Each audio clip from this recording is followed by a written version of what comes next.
Bonjour à tous, j'espère que vous allez bien. Cette vidéo est une introduction aux URL et aux vues dans Django.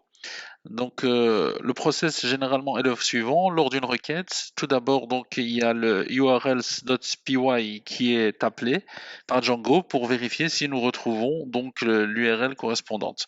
Si tel est le cas, en général une fonction qui est dans cette urls.py peut être appelée pour renvoyer la réponse. Si cette URL n'est pas dans le URLs.py général, à ce moment-là, il peut être cherché dans l'urls.py du module applicatif qui aurait été identifié au préalable. Et à ce moment-là, une vue peut être appelée, donc qui serait une fonction dans la fonction views.py pour être exécutée et renvoyer une réponse. Donc nous allons voir ceci dans la pratique. Le principe est le suivant. Nous sommes ici donc dans l'application dans laquelle nous voyons ici donc un premier répertoire qui est GMAO. Le répertoire GMAO correspond au projet, c'est le répertoire principal. Et donc nous avons ici un répertoire asset dans lequel se trouve une application qu'on avait créée avec Start App. Et GMAO avait été créé avec Start Project avec Django Admin. Et donc asset avait été créé avec, pour rappel, Startup avec manage.py. Donc le principe maintenant, c'est que au départ, donc quand on fait une requête, imaginons à la racine, ce qui va être interrogé au premier lieu, c'est URLs dans GMAO. Donc URLs dans GMAO, c'est là où se trouve le principal. Donc, imaginons que nous souhaitions que lorsque nous faisons une requête vers la racine de notre application, nous obtenions un hello world pour rester dans les classiques. Pour ce faire, nous allons d'abord créer sur le même principe, la fonction, on va appeler la fonction path. On va indiquer donc ici, on va rien mettre, c'est pour indiquer que ici il s'agit bien de la racine. Et en second paramètre, nous allons mettre la fonction que nous allons appeler, et suivi d'une virgule pour bien qu'il n'y ait pas d'erreur de syntaxe. Donc nous allons créer ici une fonction qu'on va appeler home pour la home page, qui serait la home page, et donc qui recevrait en paramètre une request. Donc ça c'est le principe général. Cette fonction va nous retourner une réponse qui sera de type HTTP réponse et qu'on peut retrouver à l'aide de l'utilitaire Django, from Django.http, et nous allons importer le HTTP réponse. Voilà, hop, non pas celui-ci, le response, voici.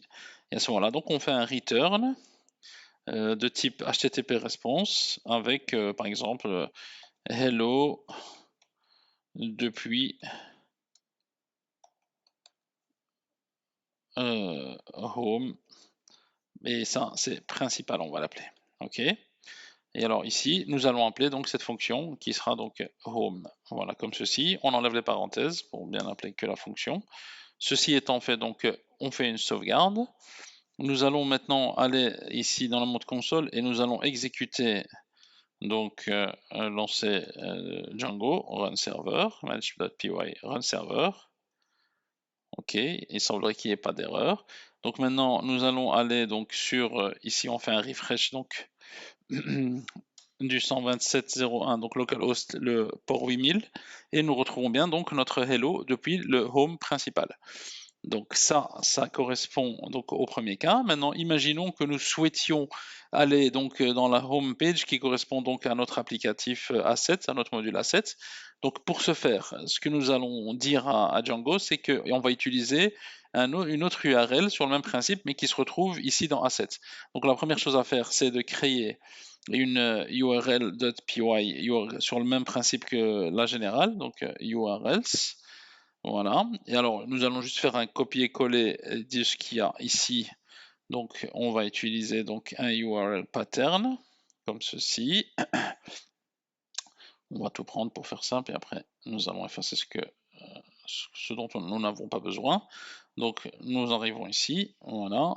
Donc, le path, on en a besoin. Le HTTP response et la fonction pour le moment, ici, on ne va pas les utiliser. On va ou bien nous pouvons les utiliser, comme ça nous voyons tout dans le détail ce qui va se passer. Donc on n'a plus besoin de admin, on va avoir juste un home, mais prenons bien attention que nous sommes ici dans assets. Donc ça veut dire que maintenant nous allons faire hello depuis assets, ok. Et ceci, donc, nous allons le sauvegarder. Et maintenant, dans le URL principal, donc ici, nous devons dire à Django d'aller chercher, si jamais donc nous sommes dans le module assets, d'aller chercher cette URL là. Donc ce que nous allons faire, c'est donc si jamais nous allons donc dans le module assets, donc on met bien le backslash, nous allons chercher donc assets.urls comme ceci. Nous mettons virgule, voilà, comme ceci.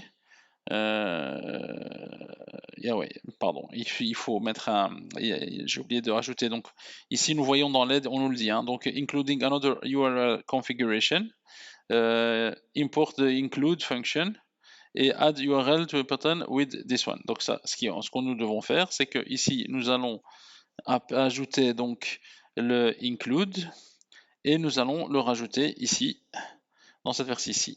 Include comme ceci. Voilà. Voilà. Et voilà. Donc maintenant, ça devrait, je l'espère, fonctionner. On fait un refresh ici. On exécute à nouveau le match serveur. Voilà, ça roule. Donc ici, si on fait le refresh, nous voyons bien que à la racine, nous tombons sur le principal.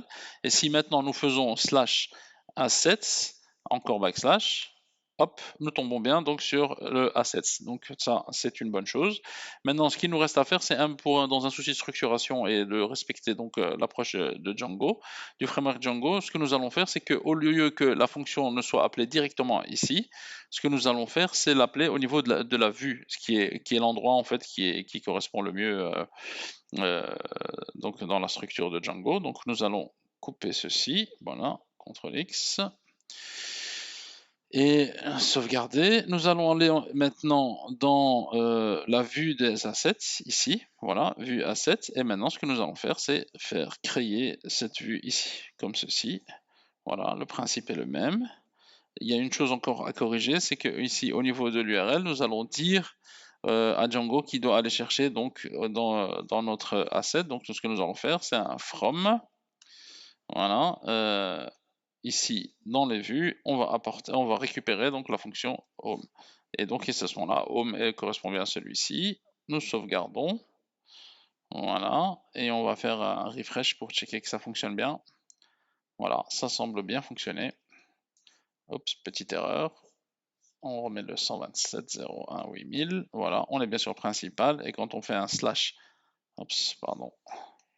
Quand on fait donc à la fin un slash assets, on tombe bien sur assets. Voilà, tout fonctionne pour le bien. Donc je vous remercie et à très bientôt.